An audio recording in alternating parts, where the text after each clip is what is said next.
Hello everyone, and welcome to my new video series that I am titling Pest Free Organic Gardening. And I emphasize the pest free part because that's the element that usually stops people from having successful gardens. But we'll get into that later. Today is the beginning of March, and I've already actually planted a few lettuce seeds a couple weeks ago, and I'll show you those in a bit. But today I'm going to be planting some more seeds.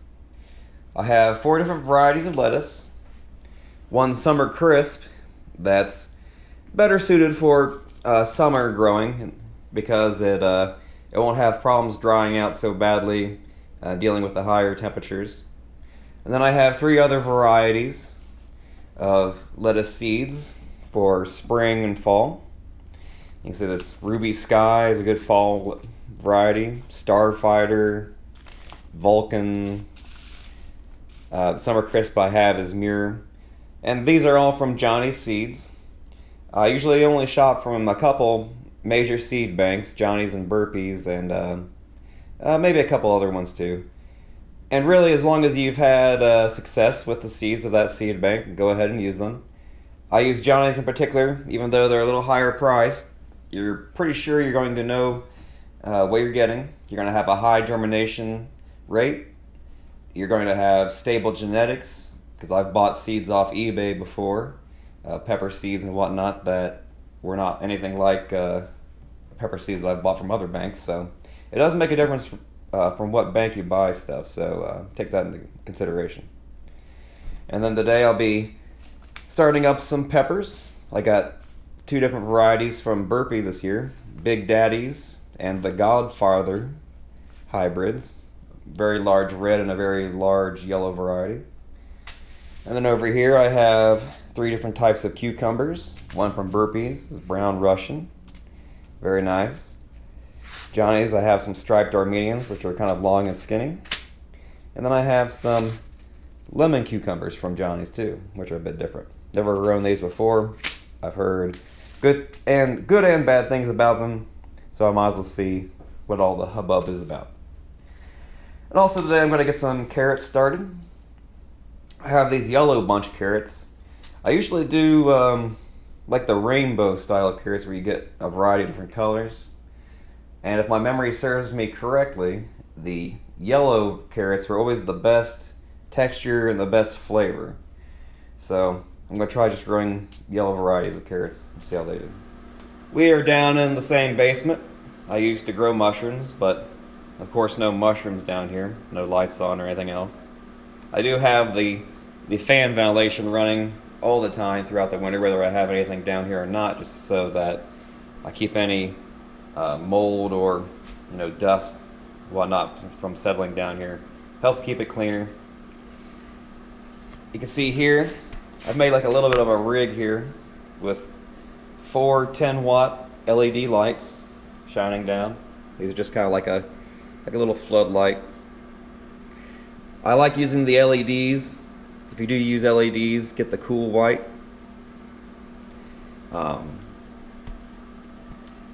They obviously do better energy efficiency than fluorescence and incandescence, of course. And for little applications like this, they're perfect. You can see here I have some green cabbage growing, some red cabbage, and then over here I got the same 4 different types of lettuce going. They're just coming up now. It doesn't take a whole lot of light to get the seedlings started. I have a germination mat upstairs I'll show you. When I water these, I use a pump sprayer like this. I learned that from an old farmer that I've learned a lot of things, probably most of my gardening knowledge from him at the farmers markets. But using a pump sprayer to water your seedlings and other small plants is great. It makes water management so much easier because you just go, a little bit. Zzz, zzz, zzz, zzz, zzz. There's no excess water pouring into the tray below. Ideally, when you water seedlings, you want to keep it on the dry side. You don't ever want to flood it with water. You definitely don't want to use like a watering can and just flood it all over. You only want to water them when they are dry. You can see the soil being pulled away and lining on top. We'll get into my soil formulation here in a little bit. And you don't want to overwater them at all. That's probably one of the biggest killers for starting plants and really plants in general, especially like tomatoes and things like that. Garden vegetables do not handle overwatering very well. So you always want to leave it to a dry cycle, re-wet it, about every 4 or 5 days. These will dry out enough that I will re-wet it. Probably maybe some of these today. Also too, when you water it, you can't just water it all. You have to be selective, and so you got to go through each little cell or organize stuff. The more even in the amount of soil you're using, size of plants and all that, is going to get your watering cycles to line up much better. For seedling plants, I kind of have a standard formula that I use. I use about 1/3 to 1/2 coconut coir. You can see here it's like pressed blocks of it. It's the husk of coconuts. And it's not too expensive. I think I can get it's like $12 for a 5 kilogram block. That'd be enough to expand almost like about half a wheelbarrow. It expands quite a bit, but it's very, very fibrous. It soaks up water very well, and it gives up water very well, which is what you want in a growing medium. For about the other half, I'm using some organic Pro Mix. Pro Mix has been around for a while. Their organic blend is good. It's a little more pricey than other blends, but like I said, a lot of the stuff you get what you pay for. Now there's a big difference when it comes to what kind of materials you're using for starting your seedlings in. If you use something like just regular topsoil with no perlite in it or whatnot, the soil is going to be heavy. It's going to hold water too much. It's going to make it difficult for roots to penetrate through it. Especially if you're using like a soil that has like clay in it, you want to stay away from. It's always best to use a bagged potting mix and like the coir or something like perlite. Never use vermiculite, only use perlite for breaking up the soil. Now, I really want to stress too that you don't want to use outdoor soil for indoor plants. Always keep outdoor soil to outdoor projects. Indoor projects always use pre-bagged soil, or you can even bag your own soil and seal it for a year or two to make sure there's no pests alive in it. Everything's been composted and dead. And that's really what it is that anytime you bring soil from the outside, you're bringing in larva eggs, you're bringing in all kinds of mold spores, diseases from other plants. You really want to separate those two and preferably too, use soil that's not sopping wet in a bag too. You want to use it where, for instance, this soil you can see here, if I squeeze it, no water comes out, but it still has a slightly damp feel. When you're buying bagged soil as well, you see this has this Pro Mix. It has some peat moss in it, a variety of other things. It actually has quite a big a selection. I think it has like seashells and guano and things of that nature. But you don't want to buy mix that has a bunch of chunky pieces of peat, where it's almost like mulch. You want it nice and fine like this. You don't want any flat chunky pieces, because any of those chunky pieces, roots aren't going to penetrate them. It's not going to hold water very well. And unfortunately, most of the good peat that if you buy just straight peat is going to landscaping companies and whatnot. If you buy like the cheap stuff from your big box stores like Home Depot, it's going to be pretty terrible stuff. So try to avoid that. Get you an organic mix. This is organic gardening. We don't need to have Miracle Grow pellets or anything in there. It's unnecessary. It only complicates things, in my opinion. So what I've done is I've taken a bucket, or you can use like a bin or whatnot, and added about 1/2 of some of this coconut coir and 1/2 of the Pro Mix. Now the coconut coir, you gotta hit with some hot water first in the bucket, let it soak it up.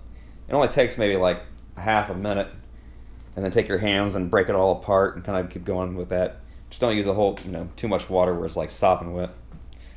And then once you want to blend it up, mostly dry ingredients, and then re-wet it. But when you re-wet it, make sure that you squeeze it. It just has a little bit of water coming out. See if you can see that again. See, I got it, and I just squeeze it a little bit hard. A little bit of water comes out, and then stops dripping. That's what they would call in the business field capacity. It's what your topsoil would be outside if it had rained and then drained for a day or two. And that's the perfect moisture content to allow for plants to grow through it and prevent any bacterial or other kinds of contamination problems. So I got this mixed up. See, it already has a little bit of perlite in it, so I don't really have to add any perlite. It breaks up pretty well. And then up here, I like using seedling trays. You can buy these too that are like heavy duty ones that'll never snap or break, because eventually these are going to give out. If you keep them outside in the freezing weather, cold definitely takes the lifespan out of them. And then I like using the 6-cell.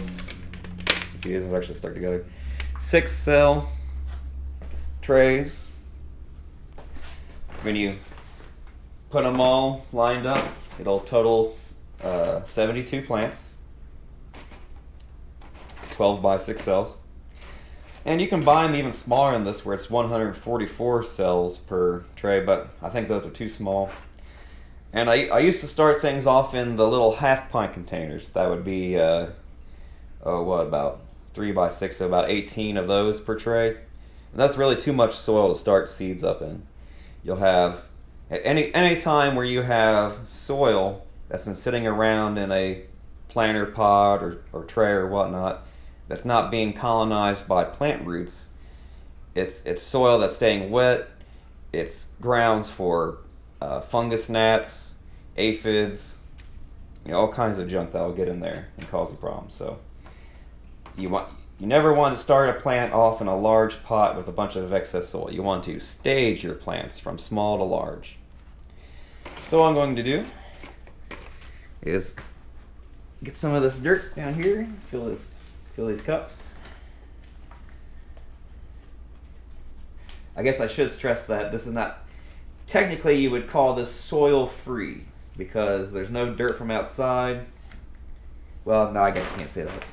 So true soil free would be straight peat or straight coconut coir with perlite, since this actually has some soil with the peat, or with the peat moss in it. So see, I don't pack it in, I don't tamp it down, just level it off. Make sure you don't have any thick clods in there.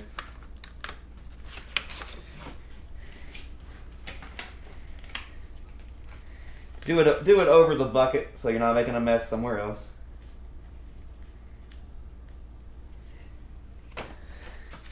You want it loose so that you can take a pen and press down into it to make your starter holes for planting seeds.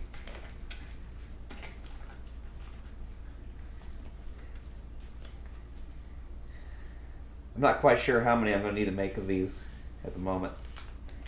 You can see I haven't quite calculated what I need for the garden yet. I just kind of calculated that I need a tray of lettuce every couple weeks, because every 2 weeks new lettuce will be going in, and mature lettuce will be chopped down for the market. So I'm going to go ahead and fill these all up maybe a couple trays of dirt, and then we'll get to planting some seeds.